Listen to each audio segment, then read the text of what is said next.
नमस्कार दर्शक बंधु आउ को नुआ वीडियो को स्वागत जनाऊँगी। तो दर्शक देखो ओडिशा पुलिस रे एसआई नियुक्ति जो आसीथिला एसआई नियुक्ति रे एग्जाम डेट एवं एडमिट कार्ड केबे आसीयो यार नोटिफिकेशन टी आसीछि। तो आसंत ए वीडियो रे जानिबा केउ तारिख रु केउ तारिख पर्यंत आपनकर एग्जाम होबो एवं केते तारिख रे आपण माने यार एडमिट कार्ड को डाउनलोड करि परिबे।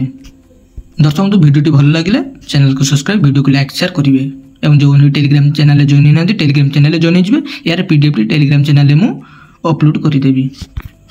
ओडिशा पुलिस एसआई एग्जाम 2025 रे इंपोर्टेंट डेट टी देखंतु रिवाइज एग्जाम डेट नोटिस आछि 6 सेप्टेम्बर 2025 रे। देखंतु एसआई रिटन एग्जाम डेट 5 रु 6 अक्टोबर पर्यंत आपनकर ए दुई डेट रे एग्जाम टी होबो डिफरेंट अलग अलग डिस्ट्रिक्ट रे। देखंतु आपण माने एडमिट कार्ड केबे आसियो 20 सेप्टेम्बर 2025 रे एडमिट कार्ड आसी जिवो। आपण माने जाई ओडिशा पुलिस वेबसाइट जाई डाउनलोड करि परिबे। जानिपारे यार बर्तमान पीडीएफ टी आपको देखी दूसरी देखो ऑफिस। तो दर्शक देखो यार पीडीएफ टी देखो ये पीडीएफ टी टेलीग्राम चैनल रे अपलोड कर देबे। आप टेलीग्राम चैनल जॉइन है या चेक करि परिबे। ये ऑफिशियल नोटिस आछि देखो 6/9/2025 रे।